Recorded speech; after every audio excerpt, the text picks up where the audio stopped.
Hi எல்லாருக்கும் வணக்கம். எல்லாருக்கும் லைஃப் எப்படி போயிட்டுருக்கு? இது பார்த்தீங்கன்னா எங்களுக்கு லாஸ்ட் டே ஆஃப் ஸ்கூல். இதுக்கப்புறம் ஸ்கூல் இல்லை. சம்மர் ஹாலிடேஸ் வந்துடும். ஸ்கூலுக்கு குழந்தைங்க போயிட்டு வந்ததையும் அதுக்கப்புறம் நான் அவங்களுக்கு என்ன டின்னர் செஞ்சேன், எப்படி ஸ்பெண்ட் பண்ணேன் குழந்தைங்களோட அப்படின்றத உங்களோட ஷேர் பண்ண போகிறேன்.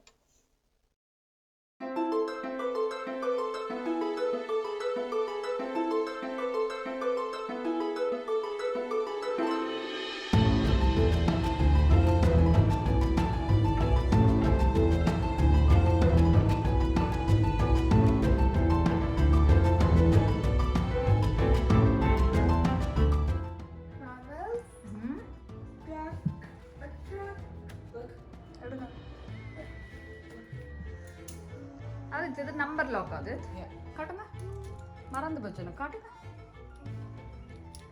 எங்க இருக்கு நம்பர்? நான் தானே வாங்கி கொடுத்துறேன்.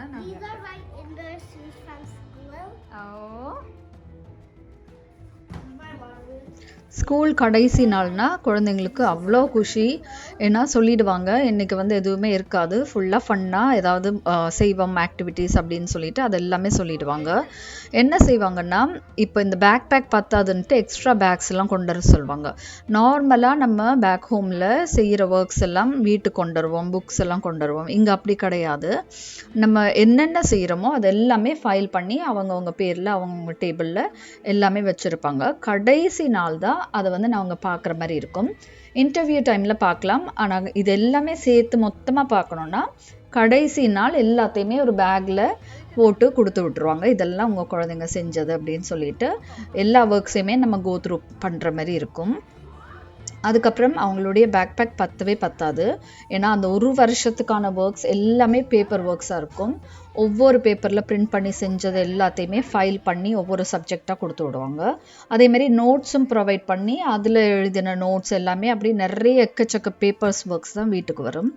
இங்கே பார்த்திங்கன்னா முக்கியமாக ஆர்ட்டில் தான் நிறைய விஷயங்கள் சொல்லி தருவாங்க குழந்தைங்களுக்கு. கலரிங் அந்த மாதிரி ஃபன்னாக தான் நிறைய விஷயங்கள் ப்ராஜெக்ட்ஸ் எல்லாமே இருக்கும். இது எல்லாமே அவங்க செஞ்ச ப்ராஜெக்ட்ஸ், அவங்க கலர் பண்ணது, அது மூலமாக ஒரு விஷயத்த படிச்சிருப்பாங்க. ஸோ அதையும் எக்ஸ்பிளைன் பண்ண கேட்கும்போது அழகாக சொல்கிறாங்க, இதுதான் நாங்கள் இதுக்கு தான் இதை செய்ய சொன்னாங்க, அதனால தான் இது செஞ்சோம் அப்படின்னு சொல்லிட்டு ஒவ்வொரு ப்ராஜெக்ட்ஸ்லேயுமே அந்த மாதிரி ஆர்ட்டோட ஒரு ஃபன்னோட கலரிங் அந்த மாதிரி கிராஃப்ட்ஸ் ஆக்டிவிட்டீஸோட ஒரு விஷயத்த சொல்லி கொடுக்குற மாதிரி தான் இருக்கும். நம்மளுடைய படிப்பு மாதிரி ரொம்ப ஸ்ட்ராங்காக அப்படியே ஃபுல்லாக தியரட்டிக்கலாகவே இருக்காது.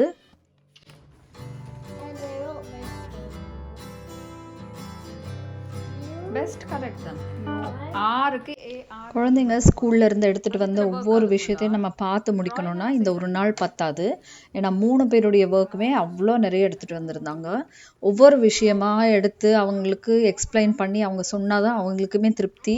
ஸோ ஒவ்வொரு விஷயமா நான் கேட்டு ஓகே அப்படின்னு சொல்லிட்டு அதுக்கு கொஷின் பண்ணி எல்லாத்தையும் சொல்லி இது நடந்தது அப்படின்னு சொல்றதுக்கு ரொம்ப லாங் டே மாதிரி ஆயிடுச்சு.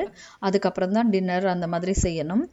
ஸோ அவங்களுக்கு அதை கேட்கலன்னா கூட அவங்களுக்கு ஒரு திருப்தி இருக்காது. ஸோ ஒவ்வொருத்தரும் என்ன செஞ்சாங்க, என்ன விளையாட்டு நடந்துச்சு அப்படின்னு சொல்லி எக்ஸ்பிளைன் பண்ணிட்டு இருந்தாங்க. அதுக்கப்புறம் பார்த்தீங்கன்னா அது மட்டும் இல்லாமல் அவங்களுக்கு டீச்சர்ஸ் மூலமாக ஒரு கிஃப்ட் மாதிரி பபிள்ஸ் அந்த மாதிரி விஷயங்களும் கொடுத்துருக்காங்க. 6ஆவது கிளாஸில் ஒரு குழந்தைக்கு பிறந்த நாள் அன்னைக்கு, அதனால் அவங்களும் லூட் பேக் கொடுத்து விட்டுருந்தாங்க. இங்கே பார்த்தீங்கன்னா பர்த்டேக்கு நீங்கள் எதுவுமே சாப்பாடு ஷேர் பண்ண முடியாது. ஏதாவது ஒரு லூட் பேக் நீங்கள் அரேஞ்ச் பண்ணி ஃபுல்லாக டாய்ஸ், கேம்ஸ் எது வேணாலும் அதுக்குள்ளே போட்டு பேக் பண்ணி டீச்சர்ஸ் கிட்ட கொடுத்தா டீச்சர்ஸ் டே எண்டில் ஒவ்வொரு குழந்தைங்களுக்கும் கொடுத்து விடுவாங்க. இதுதான் அந்த பர்த்டேக்கு நம்ம செய்ய முடியும். மற்றபடி நம்ம அங்கே ஷேர் பண்ணுற மாதிரி கேக்ஸோ சாக்லேட்ஸோ அந்த மாதிரி எதுவுமே சாப்பாட்டு பொருட்கள் அக்செப்ட் பண்ண மாட்டாங்க.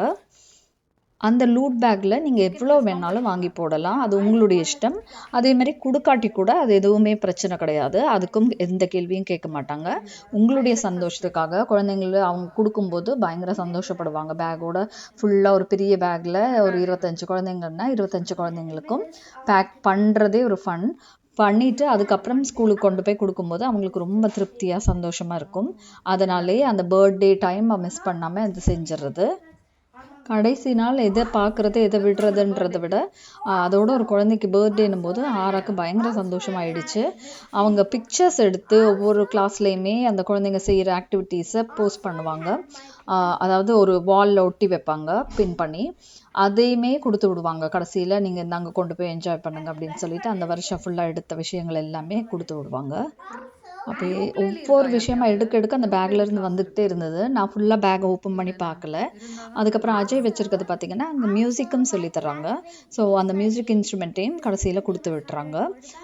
அதை அவங்க யூஸ் பண்ணட்டும் எப்படின்னா, ஏன்னா அடுத்த வருஷத்துக்கு அப்படியோ அந்த குழந்தைங்க வேறு ஸ்கூல் மாறலாம், இல்லை அதே இன்ஸ்ட்ருமெண்ட் வேறு இன்ஸ்ட்ருமெண்ட் யூஸ் பண்ணலாம் அப்படின்னு சொல்லிட்டு அதை கொடுத்து விட்டுருவாங்க. குழந்தைங்களுக்கு என்ன எக்ஸைட்மெண்ட்னா, இது இவ்வளோத்தையுமே நம்ம பார்த்தது கிடையாது. எல்லா விஷயத்தையுமே ஷேர் பண்ணியிருக்க மாட்டோம். இன்டர்வியூ டைமில் கொஞ்சம் விஷயம் அந்த செமஸ்டருக்கு மட்டும்தான் நாங்கள் போய் பார்க்குற மாதிரி டிஸ்கஸ் பண்ணுற மாதிரி இருக்கும் டீச்சர்ஸ் கூட. ஸோ எல்லாத்தையுமே ஃபுல்லாக ஹோலாக எடுத்துகிட்டு வரும்போது இதை பாருங்கள் அதை பாருங்கள் அப்படின்னு சொல்லிட்டு பயங்கர ஒரு எக்ஸைட்மெண்ட்டோடு தான் ஒவ்வொரு விஷயத்தையும் செஞ்சு காட்டுவாங்க, சொல்லுவாங்க. அதுவுமே ரொம்ப ஃபன்னாக இருக்கும். அதை என்ஜாய் பண்ணுற மாதிரி தான் இருக்கும். There is? கொடுத்துருக்காங்க. No, that's 2 bags. Not 2 recorder. 2 bags? But you can keep the recorder. Actually, now you're too rude. உடனேயா make all Canada. வச்சு என்ன செய்ய போறீங்க? Stop taking all my stuff. Is that your Pikachu? Yes, dude. Oh, Canada. Isaac and Nick. Who's Nick? Nick. I'm not giving on that. அவ்வளவுதானா? And maybe I have something. சாப்பிடுவோமா? Lunch Maybe I சாப்பிடுவோமா? have something else.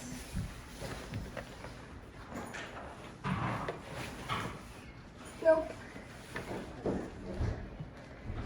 Okay, I guess that's all. I'm tracing over the drawing.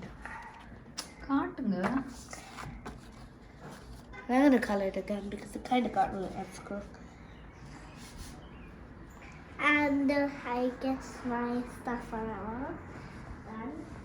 But I can open the loot bag. Shall I open it now? Yeah, loot bag. சாப்பிட்டுட்டு open பண்ணோமா?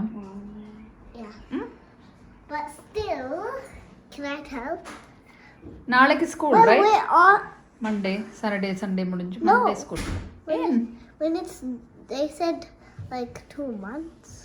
2 months school இல்லையா? ஐயோ school இல்லையா?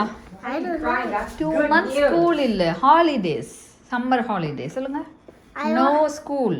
I want to go to school I want to when there's summer holidays. I want to go to the beach. Beach. 2 months off ஆரா.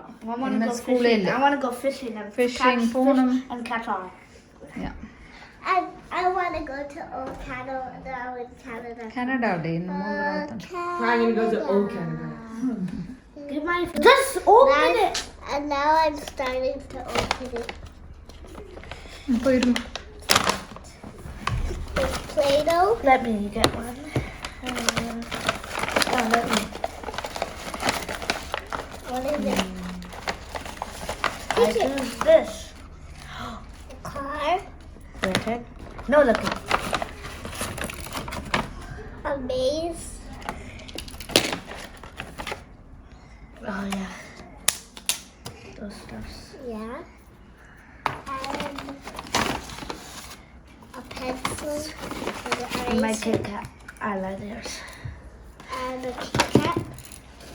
And that's all. Where's two? That's all. Wait, give it hand later. And that's all. Okay. Now,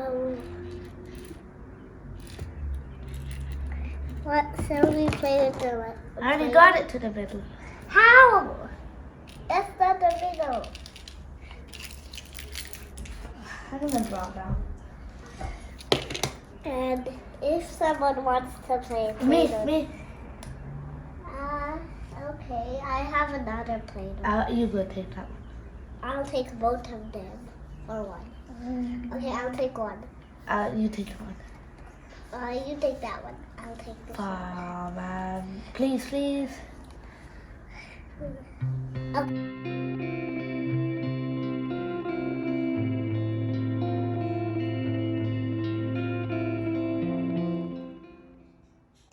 ஒவ்வொரு விஷயத்தையும் பார்த்து முடிச்சுட்டு கொஞ்சம் லேட்டாகவே ஆயிடுச்சு tea குடிக்கிறதுக்கு. So tea ஆற்றிட்டு வந்து குழந்தைங்களோட உட்காந்து குடிக்கலாம் அப்படின்னு சொல்லிட்டு நான் குடிச்சிட்டு இருந்தேன். அதுக்குள்ளே அடுத்த விளையாட்டு விளையாட ஆரம்பிச்சாச்சு. எல்லா பேப்பர்ஸும் அப்படியே அங்கங்கே இருக்கும். இனிமேல் எடுத்து எல்லாமே நான் அரேஞ்ச் பண்ணி எது தேவையில்லைன்னு வேற பார்க்கணும். ஸோ அதெல்லாம் ஒரு சைடில் வச்சுட்டு அதுக்கப்புறம் டின்னர் செய்யலாம் அப்படின்னு சொல்லிட்டு டீ குடிச்சிட்ருக்கேன் இப்போது. இது பார்த்தீங்கன்னா கோட் பிரேக்கர் கேமுடைய அந்த குட்டி குட்டி காயின்ஸ் மாதிரி இருக்கும். டாய்ஸ்ன்னு சொல்கிறதா, அந்த குட்டி குட்டியாக கலராக மேட்ச் பண்ணி வச்சு விளையாடுறது. அதை ஆறாக ஃபுல்லாக கொட்டி ஒரு பாஸ்கெட்டில் வச்சுட்டு அதை கலர் சார்ட் அவுட் பண்ணுறேன் அப்படின்னு சொல்லிட்டு சார்ட் பண்ணிகிட்டு இருந்தா. சரி அதுவுமே ஃபன்னாக தானே இருக்கும் அப்படின்னு சொல்லிட்டு சரி சார்ட் பண்ணி வைங்க அப்படின்னு சொல்லிட்டு அவள் டீ கப்ஸுக்குள்ளே சார்ட் பண்ணிட்டு இருந்தா. நான் கிச்சனுக்கு வந்துட்டேன். டின்னர் என்ன செய்யலாம் அப்படின்னு சொல்லிட்டு ஃபர்ஸ்டே நான் சாசேஜஸ் இருந்துச்சு. ஸோ சிக்கன் சாசேஜஸ் எடுத்து வெளியில் வச்சுட்டேன் ஃப்ரீசர்லேருந்து. சிக்கன் சாசேஜோட எக்கை சேர்த்து ஒரு கிரேவி மாதிரி செஞ்சுட்டு டின்னருக்கு ரெடி பண்ணிடலாம் அப்படின்னு. டின்னருக்கு ப்ரெட் வந்து இட்டாலியன் ப்ரெட் வந்து வாங்கியிருந்தேன். ஸோ இட்டாலியன் ப்ரெட்டை வந்து பீசஸாக கட் பண்ணால் குழந்தைங்க அதோட தொட்டு சாப்பிட்ருவாங்க. நல்ல டேஸ்டியாகவும் இருக்கும், கொஞ்சம் ஈஸியாகவும் டைம் சேவ் பண்ணுற மாதிரி இருக்கும். ஏன்னா ஏற்கனவே எனக்கு ரொம்ப லேட்டாக தான் நான் கிச்சனுக்கு வந்திருக்கேன். அதுக்கப்புறம் கப் கேக்கும் ஒன்று பிளான் பண்ணியிருக்கேன்.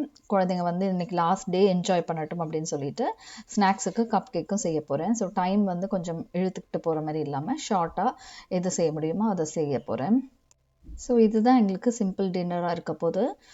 கிச்சனில் பார்த்திங்கன்னா மதியம் சமைச்ச பாத்திரம்லாம் இருந்துச்சு. அது எல்லாமே எடுத்து க்ளீன் பண்ணி அந்தந்த பிளேஸில் வச்சுட்டு டிஷ் வாஷரில் வைக்கிறதெல்லாம் வச்சுட்டு அதுக்கப்புறம் பிளேட்ஸ்லாம் எடுத்து வச்சுட்டு அதுக்கப்புறம் கேக் செய்ய ஆரம்பிச்சிட்டேன். கேக் செய்கிறதுக்கு என்னென்ன தேவையோ அதெல்லாமே பாத்திரங்கள் எல்லாம் அரேஞ்ச் பண்ணிட்டோன்னா ஈஸியாக இருக்கும்னு சொல்லிட்டு எடுத்துகிட்ருக்கேன்.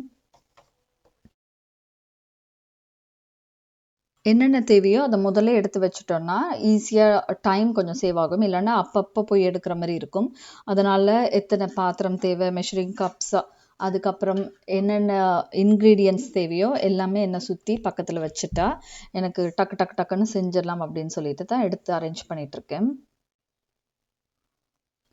என்ன கேக் பண்ண போகிறேன்னா கப் கேக் தான் குழந்தைங்க கேட்டிருந்தாங்க. Red velvet cup cake recipe தான் இது. வந்து ரெட் வெல்வெட் கப் கேக்கில் வந்து ஃப்ராஸ்டிங் நார்மலாக பட்டர் ஃப்ராஸ்டிங் போட போகிறேன்.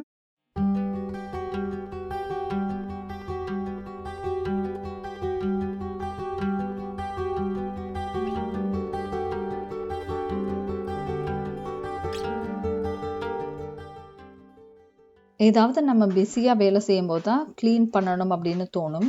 எதையாவது பார்த்தோன்னே இது கொஞ்சம் க்ளீன் பண்ணால் நல்லா இருக்குமே அப்படின்னு அந்த ஸ்பூன் வைக்கிற ரேக் பார்த்திங்கன்னா கொஞ்சம் அரேஞ்ச் பண்ணாமல் இருந்துச்சு. அது எல்லாமே எடுத்து மறுபடியும் அரேஞ்ச் பண்ணி தள்ளி விட்டுட்டேன். ஏன்னா அப்போ தான் ஈஸியாக இருக்கும். ஸ்பூன்ஸ் தனியாக, ஃபோக்ஸ் தனியாக எல்லாமே மிக்ஸ் ஆகி இருந்துச்சு.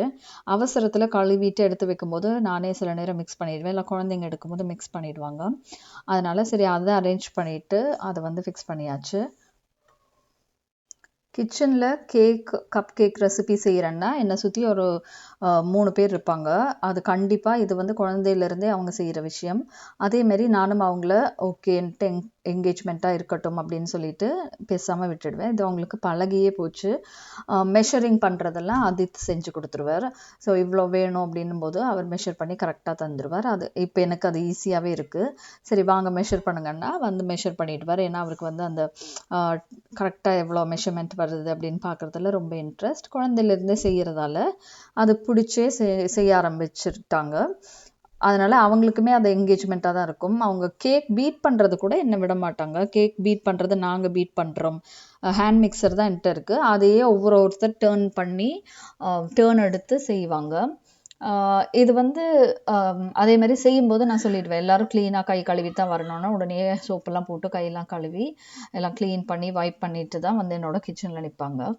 என்கிட்ட பட்டர் இல்லை, மார்ஜரின் தான் இருந்துச்சு. ஸோ மார்ஜரின் வந்து மெஷர் பண்ணிகிட்ருக்கேன். அன்சால்டட் பட்டர் 3/4 கப் எடுத்துகிட்ருக்கேன். கிராம்ஸில் பார்த்தீங்கன்னா 190 கிராம் சேர்த்தா போதும். ஒரு 1 ஹவருக்கு முன்னாடியே ஃப்ரிட்ஜிலேருந்து எடுத்து வெளியில் வச்சுட்டேன். அதனால் நல்லா சாஃப்டாகவே இருந்துச்சு. மெஷர் பண்ணுறதுக்கும் ஈஸியாக இருக்கும். குயிக்காகவும் நம்மளால் பீட் பண்ணி கேக்கை வந்து செஞ்சிட முடியும். டைம் கொஞ்சம் நிறைய இருக்கும் அப்படின்னா நீங்கள் வந்து கிராம்ஸில் அந்த மாதிரி பட்டரை மெஷர் பண்ணும்போது இன்னுமே கேக் சூப்பராக வரும். இது வந்து நான் அவசரத்துக்கு செய்கிறதால சரி கப்லேயே மெஷர் பண்ணிடலாம் அப்படின்ட்டு 3/4 கப் எடுத்துகிட்ருக்கேன்.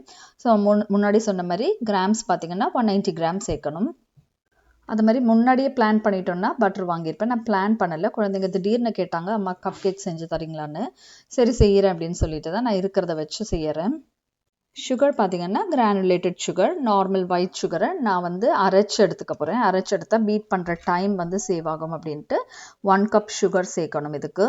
அதை நல்லா மிக்ஸ் பண்ணி கிரைண்டரில் எடுத்துட்டோம்னா ஈஸியாக அதை வந்து பீட் பண்ணிடும் போது சாஃப்டாக வந்துடும்.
த்ரீ-ஃபோர்த் கப் பட்டர் மில்க் சேர்க்கணும். பட்டர் மில்க்குக்கு வந்து நான் பட்டர் மில்கே சேர்க்கறது கிடையாது. பட்டர் மில்க்னா மோர், அதையே சேர்க்கறது கிடையாது. 3/4 கப் பால் எடுத்துட்டு அதுக்குள்ளே ஒரு ஹாஃப் லைமை வந்து புழிஞ்சு விட்டுக்கிட்டாலே அது வந்து பட்டர் மில்க் டேஸ்ட்டுக்கு வந்துடும். பட்டர் மில்க் ஆகிடும், புளிச்சிடும். ஸோ புளிச்சோன்னே அது வந்து அப்படியே மோர் மாதிரி ஆகிடும். அதையே யூஸ் பண்ணும்போது செம்ம ஃப்ளஃபியாக வரும் கேக்கு. இப்படி தான் நான் எப்பயுமே செய்கிறது உண்டு.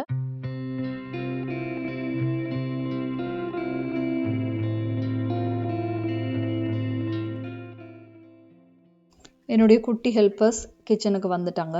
அதனால் எனக்கு வந்து கொஞ்சம் வேலை கம்மின்னு சொல்லுவேன், கொஞ்சம் ஜாஸ்தின்னு சொல்லுவேன். அந்த மாதிரி இருக்கும். சில நேரம் என்னடா எல்லாருமே சுற்றி இருக்கிறாங்கன்னு இருக்கும். சில நேரம் அட இருக்கிறது நல்லா தானே இருக்குது அப்படின்னு ஃபன்னாகவும் இருக்கும். ஸோ அதை என்ஜாய் பண்ணவே ஆரம்பிச்சிட்டேன் நான். இதில் என்னென்னா எங்களுக்கு சண்டையும் வரும். நான் இது செய்கிறேன், நீங்கள் இது செய்கிறீங்களா அப்படின்னு சொல்லிட்டு. அப்போ நான் ஒவ்வொருத்தருக்கா பிரித்து ஒவ்வொரு விஷயத்த கொடுத்து, ஓகே நீங்கள் இதை செஞ்சுட்டு போங்க, அடுத்தது ஆரா வந்து செய்யட்டும், அடுத்தது அஜய் வந்து செய்யட்டும் அப்படின்னு சொல்லிட்டு ஒவ்வொரு விஷயமா அவங்களுடைய ஏஜுக்கு தகுந்த மாதிரி தான் கொடுக்குற மாதிரி இருக்கும். எல்லா விஷயத்தையும் அவள்கிட்ட கொடுக்க முடியாது, சேஃபும் இருக்குது. ஸோ சேஃப்டி விஷயத்தை பார்த்து எது முடியுமோ அதை மட்டும் செய்ய சொல்லி விட்டுடுவேன். இல்லை எனக்கு அவசரமாக இருக்குன்னா நானே செய்கிறேன் அப்படின்னு சொல்லிட்டு நான் எல்லாத்தையும் வாங்கிடுவேன். இது ரொம்ப லேட் ஆகுது, நீங்கள் எல்லாம் தள்ளி போங்க, நானே செய்கிறேன் அப்படின்னு சொல்லிட்டு செய்ய ஆரம்பிச்சிடுவேன். எப்பயுமே கேக் சாஃப்டாக வர்றதுக்கு நம்ம அந்த பட்டரையும் சுகரையும் பீட் பண்ணுறதுல தான் இருக்குது. எவ்வளோ நேரம் பீட் பண்ணுறோம், அது அப்படியே ஒயிட் கலராக நல்லா சாஃப்டாக ஃப்ளஃபியாக வர வரைக்கும் பீட் பண்ணிங்கன்னா கேக் வந்து சூப்பராகவே வரும். நீங்கள் எவ்வளவு இன்க்ரீடியன்ஸ் கொஞ்சம் மிஸ் பண்ணியிருந்தாலும், அதாவது கொஞ்சம் முன்ன பின்ன ஆயிருந்தாலும் மெஷரிங்கில், ஆனால் கேக் ஃப்ளஃபியாக அழகாக சூப்பராக வரணும்னா இதில் தான் இருக்குது. இது வந்து நீங்கள் ஹேண்ட் மிக்சராக இருந்தாலும் கொஞ்சம் டைம் எடுக்கும் தான், இல்லைன்னு சொல்லலை. ஹேண்ட் மிக்சராக இருந்தாலும் நிறைய நேரம் பீட் பண்ணிக்கிட்டே இருக்கும்போது சூப்பராக வந்துடும். அது கப் கேக் அந்த மாதிரி இருக்கும். நம்ம கடையில் வாங்குகிற கப் கேக்கை விட நல்லாவே வரும். நான் பீட் பண்ணவான்னு ஆரா வந்துட்டா, சரி ஒருத்தராக பீட் பண்ணுங்கன்ட்டு நானும் ஃபஸ்ட்டு இது வந்து நான் செய்கிறேன் அப்படின்னு சொல்லிட்டு செஞ்சிட்ருந்தேன். அதுக்கப்புறம் அதித் செஞ்சுட்டு இருந்தான்.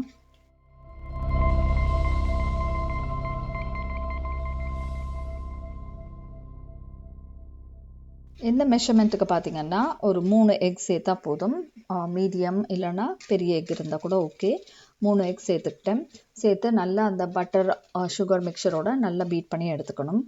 ஸோ நீங்கள் வந்து எக்ஸு எல்லாமே வெளியில் நார்மல் டெம்பரேச்சர் வந்துருச்சுன்னா பீட் பண்ணுற டைம் வந்து உங்களுக்கு சேவ் ஆகும்.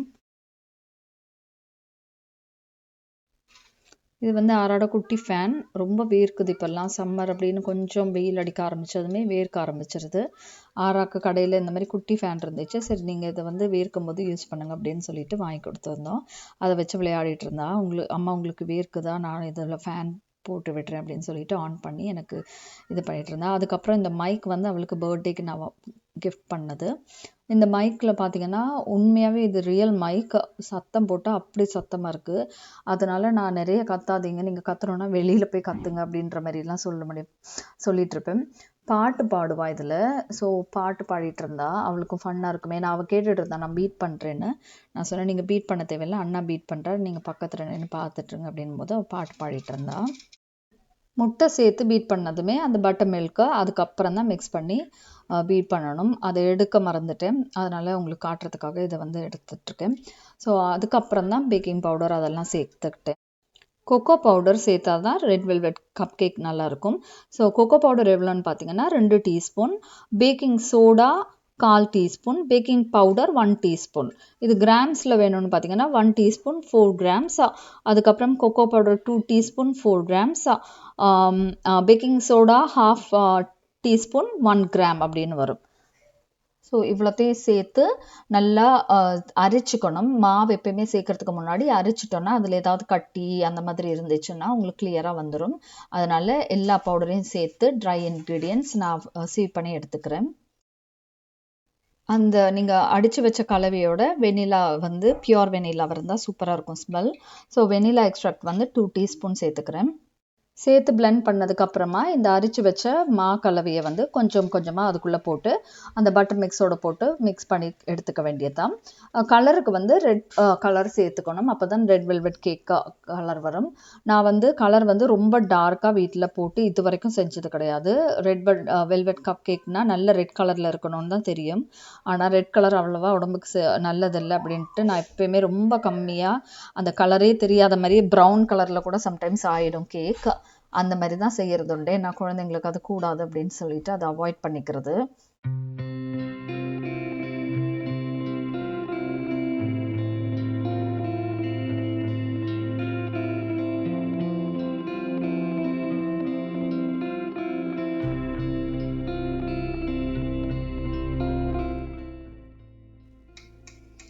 நான் இதில் ஜெல் கலர் தான் சேர்க்குறேன். அந்த கலரையே நல்லா போட்டு மிக்ஸ் பண்ணிவிட்டு நீங்கள் வந்து கப் கேக் மோல்டில் வச்சு பேக் பண்ணி எடுக்கணும்.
இதெல்லாம் செய்யறதுக்கு முன்னாடியே அவனை வந்து நீங்கள் ஆன் பண்ணி ப்ரீஹீட் பண்ணிடணும். ப்ரீஹீட் பண்ணால் தான் டக்குன்னு நம்மளுக்கு அந்த டைமுக்கு குக் ஆகி கரெக்டான பேக்கிங் டெம்பரேச்சர் வரும்.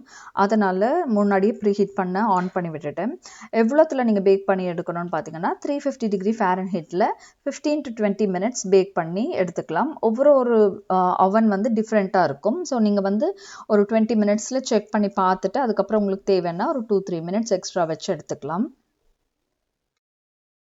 இது அவங்க ஸ்கூல்லேருந்து வரும்போதே முன்னாடியே செஞ்சு வைக்கணும்னு நினச்சேன். ஆனால் என்னால் செய்ய முடியல, டைம் எப்படியோ போயிடும். அதனால் சரி வந்ததுக்கப்புறம் அவங்களோட செஞ்சுக்கலாம் அப்படின்னு விட்டதால் தான் இப்படி டைம் எடுத்துகிட்ருக்கு.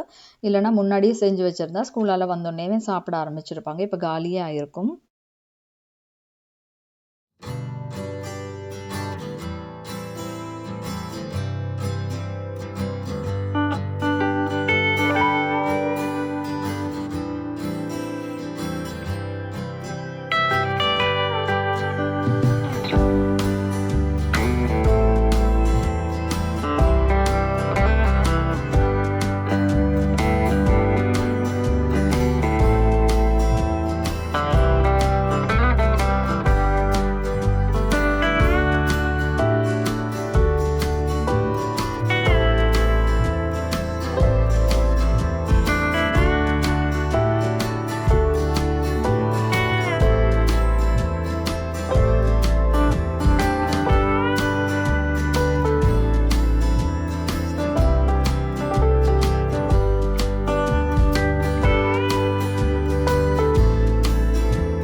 சாசேஜஸ் எடுத்து முன்னாடியே வெளியில் வச்சுட்டேன். அதனால் அது கரெக்டான டெம்பரேச்சரில் இருந்துச்சு. இப்போ வந்து சாசேஜை ஃப்ரையரில் தான் போட்டு எடுக்க போகிறேன். ஏர் ஃப்ரையரில் குக் ஆகுற வரைக்கும் நம்ம எடுத்துட்டோன்னா அதுக்கப்புறம் நான் என்னென்ன மசாலா சேர்க்கணுமோ அதெல்லாம் அடுப்பில் வச்சு மிக்ஸ் பண்ணி எடுக்க போகிறேன்.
ஏர் ஃப்ரையருக்கு அடியில் வைக்கிற ஷீட் தான் எடுத்துகிட்ருக்கேன். இந்த ஷீட் வந்து எல்லா கடையிலையுமே கிடைக்கும்.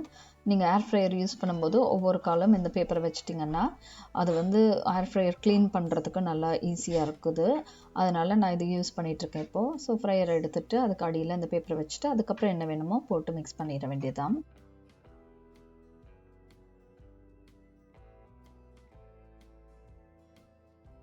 இந்த சாசேஜஸை நான் வெறுமாவே தான் வச்சு குக் பண்ணி எடுத்துக்க போகிறேன். ஏன்னா மசாலாலாம் சேர்க்க போகிறேன். அதே மாதிரி இது வந்து கொஞ்சம் ஸ்பைசி சாசேஜ். ஸோ ஸ்பைசி நம்ம எக்ஸ்ட்ரா ஆட் பண்ணணும்னு கிடையாது. இதை இப்படியே குக் பண்ணிவிட்டு சாப்பிட்ற மாதிரி அந்த மாதிரி தான் விற்கிறாங்க. ரொம்ப டேஸ்டியாக இருக்கும். சிக்கன்லேயே இவ்வளோ ஃப்ளேவரோட சூப்பராக வரும். நம்மளுக்கு சேர்த்தா கூட இந்த டேஸ்ட் வராது. அதனால் இது எங்களுக்கு ரொம்ப ஃபேவரட் எல்லாருக்குமே. அதனால தான் இதை எடுத்து இப்போ குக் பண்ண வைக்க போகிறேன்.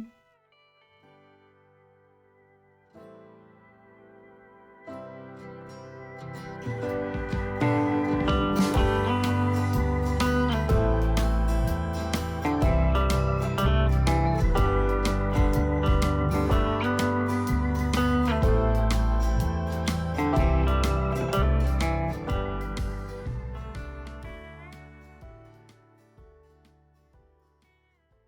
put it in my. குழந்தைங்களுக்கு பால் ஆற்றி வச்சுருந்தேன். சாக்லேட் மில்க்கு, ஆராக்கு நார்மல் பிளெயின் மில்க். இப்போ தான் வந்து ஆறிடுச்சு அப்படின்னு சொல்லிட்டு குடிச்சிட்ருக்காங்க. வெளியில் அடிக்கடி போய் விளையாடிட்டு வந்துட்டு இருந்தாங்க. ஏன்னா டெம்பரேச்சர் எங்களுக்கு கொஞ்சம் நார்மலாகவே போயிட்டுருக்கு. அதனால சரி வெளியில் விளையாடிட்டு வந்து பால் குடிக்கிறேன்னு சொல்லிட்டு ஆரா குடிச்சிட்ருக்கான்.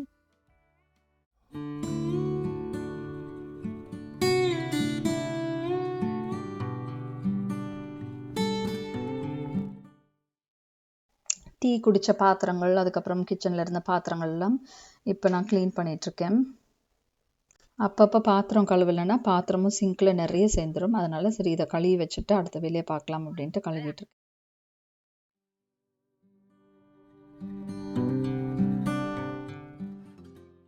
சும்மாவே ரொம்ப ஹீட்டாக இருக்கும். அதே நான் அவன் ஆன் பண்ணேன்னா ரொம்ப இன்னுமே ஏர் ஃப்ரையர் ஆனில் இருக்குது, அவனை ஆன் பண்ணிகிட்ருக்கேன். ஸோ ரெண்டுமே. அதுக்கப்புறம் அடுப்பும் ஆன் பண்ண போகிறேன். பயங்கர ஹீட்டாக இருக்கும். ஸோ அடிக்கடி தண்ணியும் குடிச்சிட்ருக்கேன். சாசேஜ் பார்த்திங்கன்னா இந்த டைமில் நல்லா ஒரு ப்ரௌன் ஆகி ஸ்கின் எல்லாம் ப்ரௌன் ஆகி ஒரு முக்கால்வாசி குக் ஆகிடுச்சுன்னே சொல்லலாம். இது இனிமேல் கட் பண்ணி பார்த்தா தான் கரெக்டாக குக் ஆகிருக்கான்னு தெரியும். பார்க்கும்போது நல்லா ஃபுல்லி குக்ட் அப்படின்ற மாதிரி இருந்துச்சு. நான் அதுக்கப்புறம் டெஸ்ட் பண்ணி பார்த்தேன் குக் ஆகிருக்கா அப்படின்னு சொல்லிட்டு. குக் ஆகிருந்தது. அதனால் ஆறுறதுக்காக அதில் ரேக்கில் எடுத்து வச்சுட்டேன். ஏன்னா இதை குட்டி குட்டி பீசஸாக கட் பண்ணணும். நல்லா கொதிக்க இருந்துச்சு. இப்போயே கட் பண்ண முடியாது, கொஞ்சம் ஆறட்டும் அப்படின்னு கூலிங் ரேக்கில் எடுத்து வச்சுட்டேன்.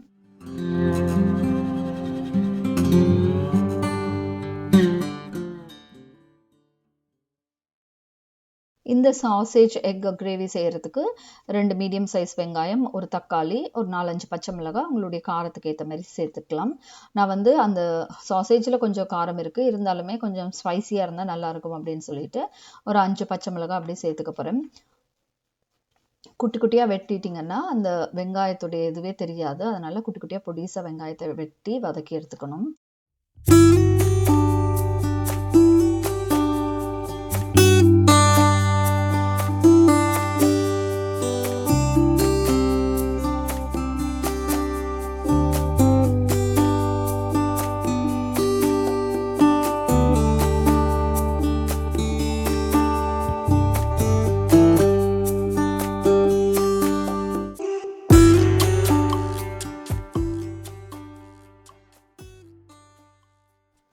முதல்ல சட்டியை நல்லா காய வச்சுட்டு அதுக்கப்புறம் ஒரு 2 டேபிள் ஸ்பூன் ஆயில் விட்டு தான் எல்லாத்தையும் வதக்கி எடுத்துக்க போகிறேன். பார்த்திங்கன்னா கிச்சனில் நிறைய பொருட்கள் இருக்க மாதிரி இருக்கும். நம்ம சமைச்சு முடிச்சதுக்கப்புறம் ஒரு டிஷ் தான் கடைசியாக செய்கிற மாதிரி இருக்கும். பார்க்குறவங்களுக்கு என்னடா அப்படின்னு இருக்கும், எல்லாத்தையும் எடுத்து வச்சுருக்காங்களே அப்படின்னு. எப்போயுமே கிச்சனில் சமைக்கிறவங்களுக்கு தெரியும், இப்படி தான் இருக்கும். எல்லாம் கச்சக்கச்சான்னு இருக்கிற மாதிரி இருக்கும். செஞ்சு முடித்தா ஒரு டிஷ்ஷில் எடுத்து வச்சோன்னா ஒரே ஒரு சாப்பாடு, ஒரே ஒரு கறி, ஒரு குழம்பு அந்த மாதிரி தான் இருக்கும். நான் எல்லாத்தையும் எடுத்து வச்சுட்டு அதுக்கப்புறம் சமைச்சு முடிச்சுட்டு க்ளீன் பண்ணலாம் அப்படின்னு சொல்லிட்டு செஞ்சிட்ருக்கேன். ஸோ ஒரு 4 டேபிள் ஸ்பூன் ஆயில் விட்டுட்டு அது கொதிச்சதுக்கப்புறம் நல்லா கருவேப்பிலையை பிச்சு போட்டு அதுக்குள்ளே அந்த வாசனை வந்து தூக்கலாக இருக்கணும்னா கருவேப்பிலை எப்போயுமே சேர்க்கணும். நம்ம எவ்வளோதான் இட்டாலியன் டிஷ்ஷில் இருந்தாலும் நம்மளுடைய அந்த கருவேப்பிலை வாசனை வரும்போது சாப்பிட்றதுக்கு ஆசையாக இருக்கும். அதனால் கருவேப்பிலை சேர்த்துக்க போகிறேன்.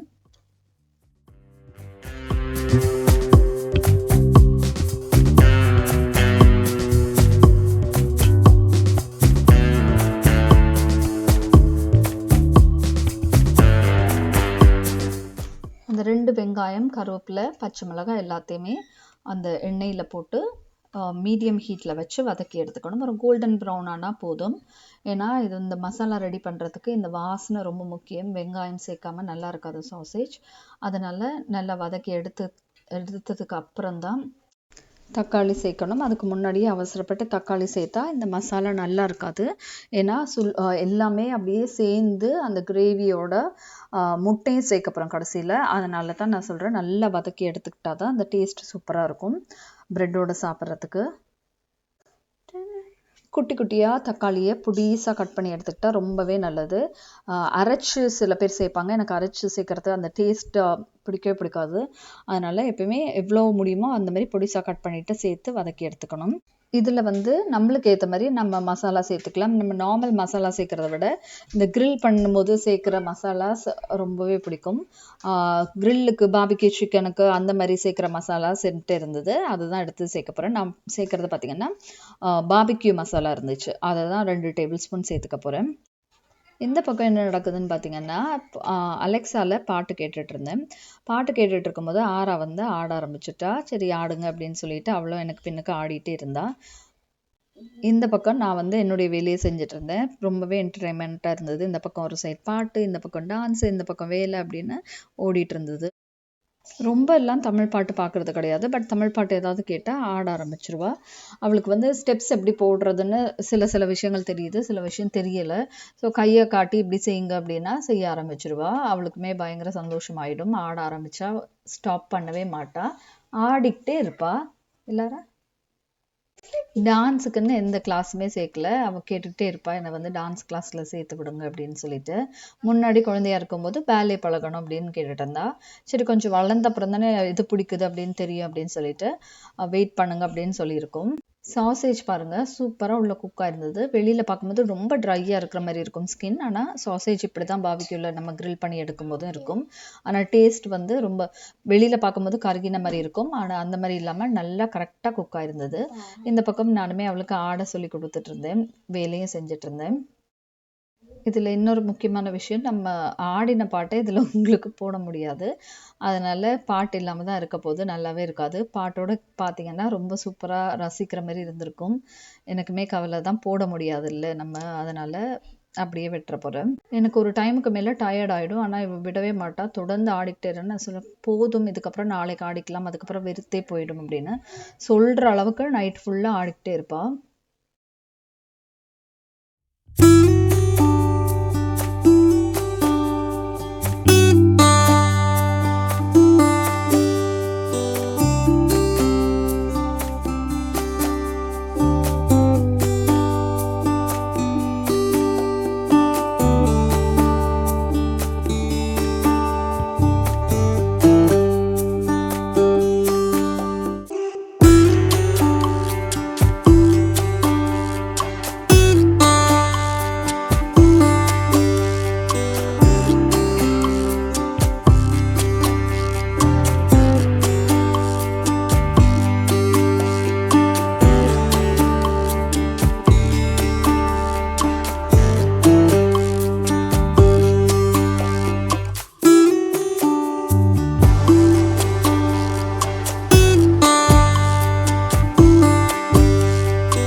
கேக்குக்கு டைமர் வச்சுருந்தேன், அது கரெக்டாக ஒரு 18 மினிட்ஸில் வச்சுருந்தேன். அதுக்கப்புறம் 2 மினிட்ஸ் எக்ஸ்ட்ரா வச்சுக்கலாம் அப்படின்னு சொல்லிட்டு டூத் பிக் எடுத்து செக் பண்ணி பார்த்தோன்னா நம்மளுக்கு தெரியும். அந்த டூத் பிக்கில் உள்ளே நம்ம டிப் பண்ணும்போது எதுவுமே ஒட்டாமல் வந்துச்சுன்னா கேக் ரெடி அப்படின்னு அர்த்தம். அப்படி இல்லை அதில் கொஞ்சம் ஸ்டிக்கியாக மாவு ஏதாவது இருந்துச்சுன்னா அவியலை இன்னும் கொஞ்சம் நேரம் விட்டு நீங்கள் டைமர் செட் பண்ணி பார்த்து எடுத்துக்கணும். ஸோ நான் டூத் பிக் வச்சு பார்க்கும்போது எதுவுமே ஒட்டலை, கேக் வந்து ரெடி ஆகிடுச்சு. இதில் ஃப்ராஸ்டிங் வேறு கேட்டிருந்தாங்க. ஸோ ஃப்ராஸ்டிங் போடணுன்னா இது ஆறினா தான் நம்மளுக்கு ஃப்ராஸ்டிங் போட முடியும். ஸோ ரெடி ஆகிடுச்சு. இப்போ இறக்கி வச்சுட்டு நல்லா ஆறுனதுக்கப்புறம் தான் போட முடியும், அதுக்கும் லேட் ஆக போகுது.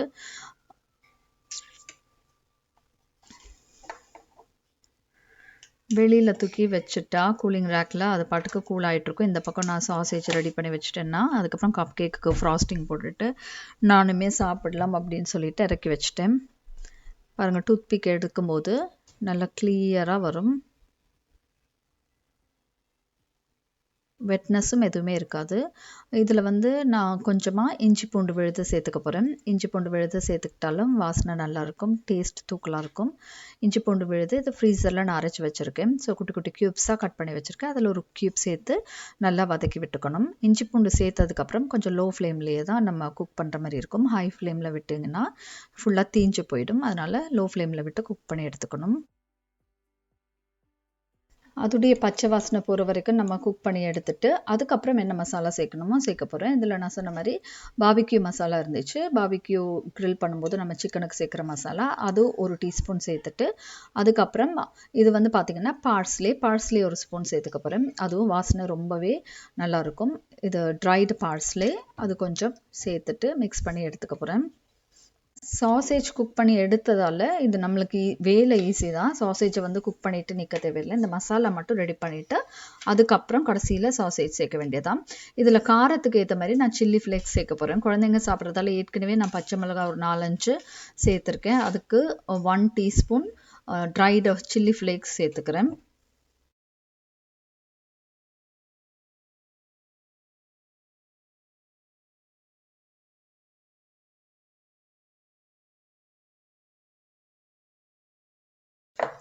என்னடா இவ்வளவு ஸ்பைசி அப்படின்னு பார்த்தீங்கன்னா, நான் வந்து சில்லி சாஸ் சேர்க்க போகிறேன். ஸ்பைசி இல்லைனாலும் நல்லா இருக்காது. குழந்தைங்க இப்போ ஸ்பைசி சாப்பிட ஆரம்பிச்சிட்டாங்க. ஸோ அதனால் சில்லி சாஸும் சேர்க்கலான்னு பார்த்தீங்கன்னா முடிஞ்சிருச்சு. ஆனால் அதுக்குள்ளே நான் ஃபுல்லாக ஓப்பன் பண்ணி எடுக்கும்போது வந்துச்சு. ஒரு 2 டீஸ்பூன் சில்லி சாஸ் சேர்த்துக்கிட்டேன். அதுக்கப்புறம் பார்த்திங்கன்னா இவ்வளவு ஸ்பைசி சேர்க்குறாங்களே குழந்தைங்க எப்படி சாப்பிடுவாங்கன்னா கடைசியில் கெச்சப் சேர்க்குறேன். 1 டேபிள் ஸ்பூன் கெச்சப் சேர்த்துட்டேன்னா அது எல்லாமே வந்து காம்ப்ரமைஸ் பண்ணுற மாதிரி அந்த டேஸ்ட் இருக்கும். நல்லா சூப்பராக இருக்கும். அந்த கெச்சப் வந்து தூக்கி கொடுக்கும். இந்த காரத்தோட அந்த கெச்சப்பு நீங்கள் சேர்க்கும்போது இஞ்சி பூண்டு விழுது எல்லாமே கரெக்டான ஒரு அளவில் நல்ல ஒரு டேஸ்ட் கொடுக்கும். குழந்தைங்களுக்கு இது ரொம்பவே பிடிச்ச டிஷ்ஷு வந்து நீங்களும் ட்ரை பண்ணி பார்க்கலாம். குழந்தைங்களுக்கு இது வந்து ரொட்டியோடையும் சாப்பிடலாம், சாதத்தோடையும் சாப்பிடலாம், ப்ரெட்டோடையும் சாப்பிடலாம். நான் இன்றைக்கி வந்து ப்ரெட்டு தான் கொடுக்க போகிறேன் குழந்தைங்களுக்கு. இதெல்லாம் மசாலா முடிச்சதுக்கு அப்புறமா எக்கை சேர்த்து உங்களுக்கு எத்தனை எக் வேணுமோ அதை வந்து மிக்ஸ் பண்ணி எடுத்துக்கிட்ட அப்புறம் தான் சாசேஜை சேர்க்குறேன். அதை வந்து நான் கேப்சர் பண்ணலை. ஸோ ஒரு 2 எக் தான் சேர்த்துக்கிட்டேன். ஏன்னா நிறைய சாசேஜ் சேர்க்குறேன். அந்த மசாலாவோட எக்கையும் நீங்கள் உடச்சி ஊற்றி மிக்ஸ் பண்ணி கொஞ்சம் வேக விட்டதுக்கு அப்புறமா லாஸ்ட்டாக தான் இந்த சாசேஜை சேர்த்து இறக்க போகிறேன். சாசேஜ் வந்து கொஞ்சம் குக் ஆகிடுச்சு. ஆனால் அந்த மசாலாவோட சேர்கிற வரைக்கும் கொஞ்சம் லோ ஃப்ளேமில் ஒரு 3 மினிட்ஸ் விட்டுட்டு இறக்கிக்கிட்டேன். இப்போ பார்த்தீங்கன்னா சாசேஜ் எக் கிரேவி சூப்பராக ரெடி ஆகிடுச்சு. பார்க்குறதுக்கே ரொம்ப டெலிஷியஸாக யம்மியாக இருக்குது. ஆனால் இந்த பக்கம் பார்த்திங்கன்னா நம்மளுக்கு டான்ஸ் காம்படிஷன் முடியவே இல்லை. அது பாட்டுக்கு அது ஒரு ஃபெஸ்டிவல் நடந்துகிட்டே இருக்குது இந்த பக்கம். சரி ஆடுங்க அப்படின்னு சொல்லி பார்த்துட்டேன், நிப்பாட்டுங்கன்னு நிப்பாட்டல. அதுக்கப்புறம் தொடர்ந்து ஆடிக்கிட்டே இருந்தாங்க. கப் கேக் நல்லா ஆறி இருந்துச்சு. ஆறுனதுக்கப்புறம் போட்டால் தான் நம்மளுக்கு உடனே சாப்பிட முடியும். இல்லைன்னா ஃபுல்லாக ஃப்ராஸ்டிங் மெல்ட் ஆகிடும். ஃப்ராஸ்டிங் ரெடி பண்ணி வச்சுருந்தேன். என்ன கலர் பார்த்திங்கன்னா எல்லோ கலர் ஃப்ராஸ்டிங் தான் போட போகிறேன். பெரிய நாசல்ஸில் சும்மா மேலே வந்து ஒரு ஃப்ளாரட்ஸா மாதிரி போட போகிறேன். குழந்தைங்களுக்கு ஃப்ராஸ்டிங் போடாமல் கொடுத்தாலும் சாப்பிடுவாங்க. பட் ஃப்ராஸ்டிங் போடும்போது ரொம்ப ஆசையாக சாப்பிடுவாங்க. இன்றைக்கி ஒரு ஸ்பெஷல் டே அப்படின்ற மாதிரி அவங்களுக்கு செஞ்சு கொடுக்கலாம்னு தான் இந்த ஃப்ராஸ்டிங் செஞ்சிட்ருக்கேன். நான் செஞ்ச ஃப்ராஸ்டிங் கரெக்டாக அந்த 12 கப் கேக்குக்கும் கரெக்டாக வந்துச்சு. கொஞ்சம் பத்தாது. ஏன்னா சில கப் கேக்ஸில் கொஞ்சம் நிறைய போட்டுட்டேன். கொஞ்சமாக இருந்தால் அதை வந்து நான் சாப்பிட்டுக்கலாம் அப்படின்ட்டு, எனக்கு வந்து இவ்வளோ சுகர் கூடாது அப்படின்னு சொல்லிட்டு கொஞ்சமாக நான் இருக்கிறதெல்லாம் நான் சாப்பிடுவேன். ஆனால் குழந்தைங்களும் சில நேரம் நிறைய வேணாம், எனக்கு கொஞ்சமாக இருக்கிறது தாங்க அப்படின்னு கேட்பாங்க. அதனால் கரெக்டாக எல்லா கப் கேக்குக்குமே ஃப்ராஸ்டிங் போடுற மாதிரி இருந்துச்சு. குளிச்சுட்டு வந்ததுமே ஏதாவது சாப்பிடணும் போல் பசிக்கிற மாதிரி இருக்கும்ல. ஸோ வந்தோடனே இவங்களுக்கு கப் கேக் ரெடியாக இருந்தது. அவ்வளோ சந்தோஷமாக எடுத்து சாப்பிட ஆரம்பிச்சிட்டாங்க. ரொம்ப நல்லா வந்திருக்கு அப்படின்னு சொன்னாங்க. நானுமே சாப்பிட்டு பார்த்தேன். சூப்பராக வந்திருந்தது. ஃபர்ஸ்ட் டே ஸ்கூல் லீவு ஆரம்பிச்சிருச்சு. இன்னையிலேருந்து ஸ்கூல் இல்லை அப்படின்போது ஏதாவது செய்யணும் அப்படின்னு ஆரம்பிச்சிட்டாங்க. இந்த இது கேட்டிருந்தாங்க, பைப் கிளீனர்ஸ் அண்ட் என்னது கிச்சன் டவல்ஸ் புதுசாக இருந்துச்சு. அதை வச்சு நாங்கள் கிராஃப்ட் செய்ய போகிறோம், பன்னி செய்ய போகிறோம் அப்படின்னு சொல்லிட்டு வெளியில் உட்காந்து செஞ்சுட்டு இருந்தாங்க. வெதர் பார்த்திங்கன்னா பயங்கர ஹீட்டாக இருந்தது. திடீர்னு மழை வந்து ஃபுல்லாக கொஞ்சம் கூல் ஆகிடுச்சு. அதனால் வெளியில் முன்னாடியே உட்காந்து விளையாடிட்டு இருந்தாங்க. அந்த மாதிரி ஒரு விஷயமா செஞ்சுட்டு இருக்கும்போது நானுமே கொஞ்சம் ட்ரை பண்ணேன். நல்லா தான் வந்துச்சு. பன்னி ரேபிட்லாம் அழகாக வந்துச்சு. அது வந்து கிச்சன் டவல்ஸ் ஒன்றுமேல பைப் கிளீனர்ஸ் வச்சு சுற்றி ஒரு ஷேப்பில் செய்யணும். டக்கா, பன்னி ரேபிட்ஸ் அந்த மாதிரி விஷயங்கள் செஞ்சு பார்த்துட்டு இருந்தாங்க. மழை பெஞ்சோன்னா கொஞ்சம் குளிர்ச்சி ஆகிடுச்சு. இருட்டாயிடுச்சு. கொஞ்சம் டக்குன்னு இருட்டான மாதிரி ஆயிடுச்சு. இல்லைன்னா கொஞ்சம் நல்லா 8-9 மணி வரைக்கும் நிறைய வெளிச்சமாக இருக்கும். இப்போ பார்த்திங்கன்னா கொஞ்சம் டல்லான மாதிரி ஆயிடுச்சு வெதர். உங்களுக்கும் என்னோட கனெக்ட் பண்ண முடியும்னு நம்புகிறேன். உங்களுடைய குழந்தைங்களும் இதே மாதிரி தான் இருப்பாங்க. ஸோ இந்த ரெசிபீஸ் உங்களுக்கு பிடிச்சிருந்ததுன்னா ட்ரை பண்ணி பாருங்கள். குழந்தைங்க ரொம்பவே விரும்பி சாப்பிடுவாங்க. இதே மாதிரி இன்னொரு ரொட்டீன் வீடியோலேயோ இல்லை டிஃப்ரெண்ட்டான வீடியோலேயோ சந்திப்போம். உங்களுக்கு இந்த வீடியோ பிடிச்சிருந்தா வீடியோக்கு ஒரு லைக் பண்ணுங்கள். என்னுடைய சேனலில் முதல் முறையாக பார்க்குறீங்கன்னா சப்ஸ்கிரைப் பண்ணி விட்டுக்குங்க. இந்த மாதிரி நிறைய வீடியோஸ் வந்துகிட்டே இருக்கும். இன்னொரு வீடியோவில் பார்க்கலாம்.